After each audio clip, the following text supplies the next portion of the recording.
이걸 진짜 한국이 만들었다고? KF-21 스마트 연동 최대 1000대 무인 비행. 완벽한 스텔스 능력. 보람의 성공은 그저 시작일 뿐. 한국 스텔스 무인 전투기 최초 비행. 공군이 KF-21과 연계한 국산 유무인 전투 비행 체계를 확보하고 스텔스, 국산 엔진, 무장 등 핵심 기술 개발을 통해 무인 전투기 및 6세대 전투기 개발을 추진할 계획인 것으로 밝혀졌다.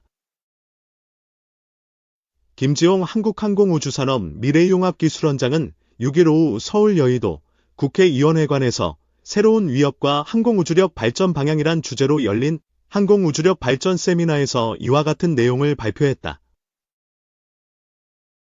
이날 세미나는 정우택 국회 부의장과 성일종 하영재 국회의원이 공동 주최하고 항공우주력연구원, 한국국방의 마이스 연구원이 주관했다. 김 원장은 이날 발표에서 3대 핵심 추진 전략도 제시했다. 공군이 요구하는 무인 전투기 K 독자 형상안을 개발하고 T-50과 소형 다목적 무인기를 활용한 유무인 복합체계 핵심 기술 비행 실증을 수행해 핵심 기술 고도화를 추진하며 유무인 복합체계와 6세대 전투기의 핵심인 자율임무 AISW, 편대 운용 제어, 고성능 데이터 링크 개발 역량을 내재화하는 것이다. 김 원장은 KA가 구상하는 차세대 공중 전투체계의 비전을 설명하면서 KF-21 및 무인 전투기 개발에 성공해 6세대 전투기 시장에 진출하겠다는 포부를 밝히고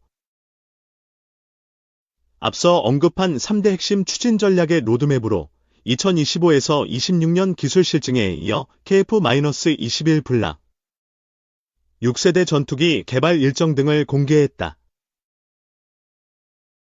김 원장은 유무인 복합 기술 실증 목적의 우선의 무인기 기체는 저가로 신속 개발하되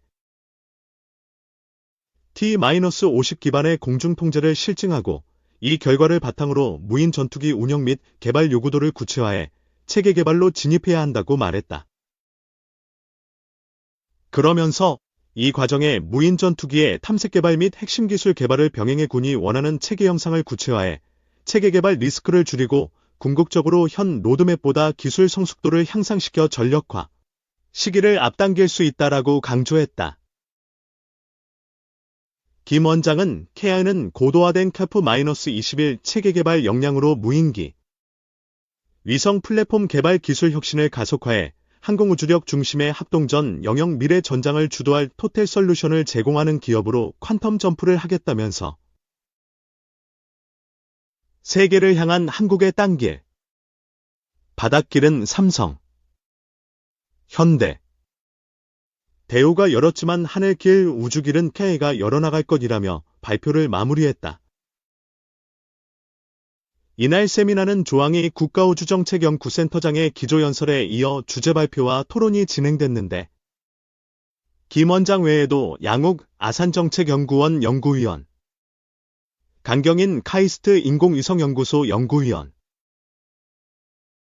김근원 국방부 미사일 우주정책과장 등이 발표했고 윤우 항공우주력연구원장, 유용원 조선일보 군사전문기자, 곽신웅 국민대 교수가 토론에 참여했다.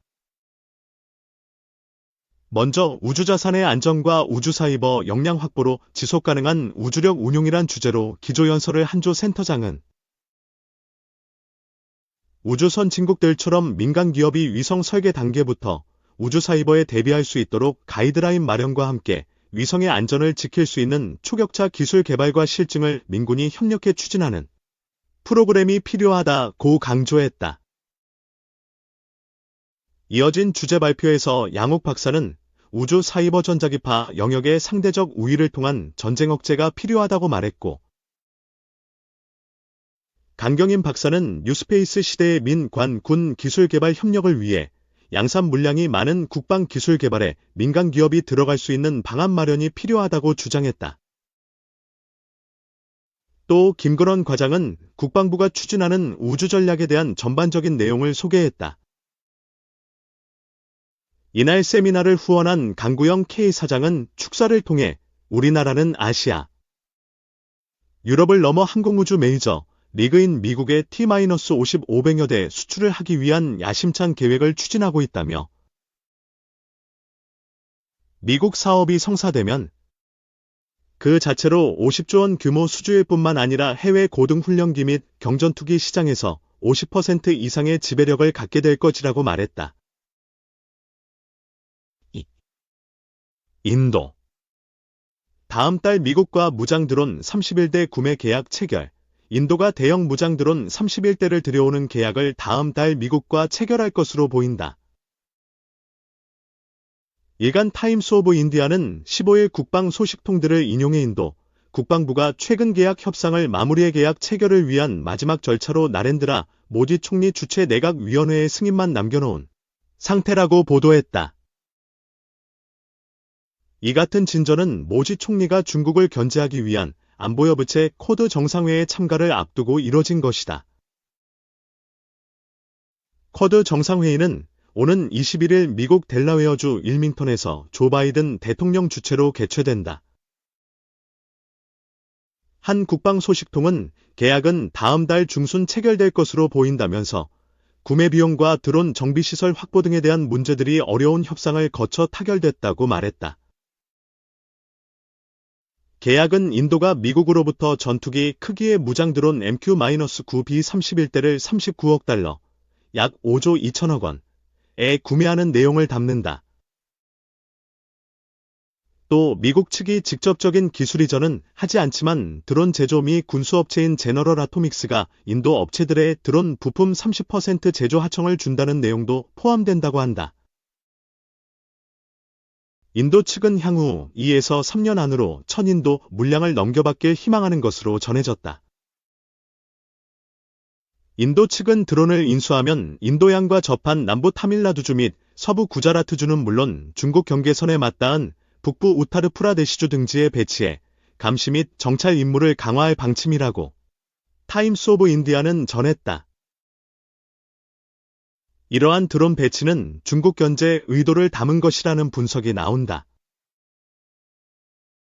중국은 인도양에 연구조사선을 수시로 파견해 잠수함 작전 등을 위한 자료를 수집하는 한편 국경선 미획정으로 갈등을 빚는 인도와 맞서고 있다. 3. 자막뉴스 김정은의 꿈 열었다. 미 대선 앞두고 이례적 행동. 지난 2019년 2월 베트남 하노이에서 열린 2차 북미 정상회담.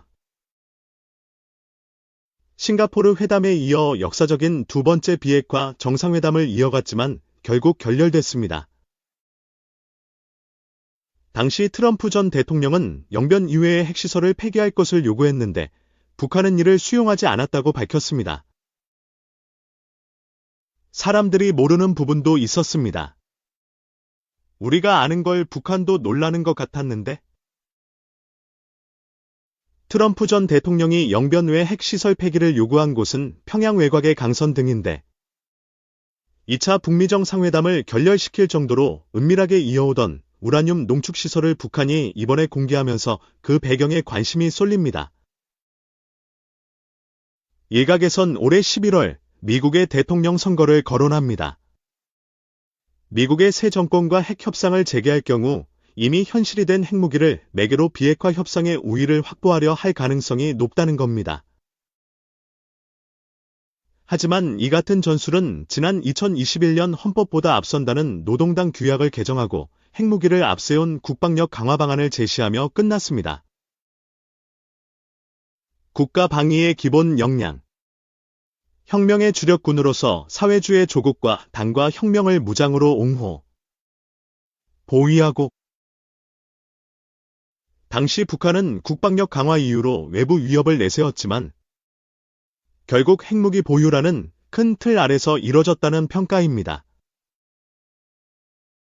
최근 각종 핵탄두 탑재 미사일 성능을 강화하거나 전술핵 잠수함 등을 공개하고 남북 적대적 이국가론을 앞세우고 있는 것이 이를 뒷받침합니다. 이에 따라 이번 우라늄 농축시설 공개 역시 기존의 비핵화 협상 카드가 아닌 핵 군축 카드로 보고 북핵 억제력을 강화하는 방안에 더 집중해야 한다는 목소리가 커지고 있습니다. 4. 러시아. 중국 엔진 탑재한 자폭 드론 생산. 러시아가 중국산 엔진과 부품으로 자폭 무인기, 드론을 만들어 우크라이나 전쟁에 투입하고 있다는 보도가 나왔다. 13일, 현지 시간, 로이터 통신이 복수의 유럽 정보기관 소식통 및 관련 문서를 인용한 바에 따르면 러시아가 지난해 중국산 엔진과 부품을 사용해 가르피아 A1이라는 새로운 장거리 드론을 생산하기 시작했으며 이 드론은 우크라이나 전쟁에 사용됐다. 러시아 국영방위산업체 알마즈 안테의 자회사인 아임스트쿠폴은 지난해 7월부터 올해 7월까지 가르피아 드론 2,500대 이상을 생산했다. 정보기관 소식통은 가르피아 드론이 우크라이나 전장에 배치돼 민간인과 군인을 살상하고 주요 기반 시설을 타격했다고 전했다. 이 드론의 엔진은 처음에 독일 기업이 설계 제조한 것으로 지금은 중국에서 현지 업체 샤먼 림바흐가 생산하고 있다. 2020년 아임스트쿠폴이 매입한 러시아 서부 우드무르트 공화국의 이젬스크에 있는 옛 시멘트 공장이 현재 가르피아 생산시설로 쓰이고 있다고 소식통은 말했다. 가르피아 드론의 이륙 중량은 300kg 미만이고 비행거리는 최대 1,500km로 중국 기업으로부터 엔진과 부품을 공급받아 제조되고 있는 것으로 알려졌다. 미국 싱크탱크 신미구간 보센터의 세뮤얼 밴데 선 임연구원은 러시아가 중국산 부품으로 이런 드론을 만든 것이 사실이라면 이란의 장거리 드론에 대한 의존에서 벗어나 자체 개발 및 생산을 확대하는 것을 뜻한다고 평가했다. 앞서 볼로디미르 젤렌스키 우크라이나 대통령은 2022년 2월 러시아의 우크라이나 침공 이후 이란이 1,000대 넘은 자폭 드론 샤헤드를 러시아에 공급했다고 지난해 5월 말했다. 중국 외교부는 로이터 통신의 중국은 드론을 포함해 군사적 용도로 쓰일 수 있는 품목의 수출을 엄격히 통제하고 있다고 밝혔다. 러시아 국방부는 로이터의 논평 요청에 응하지 않았다.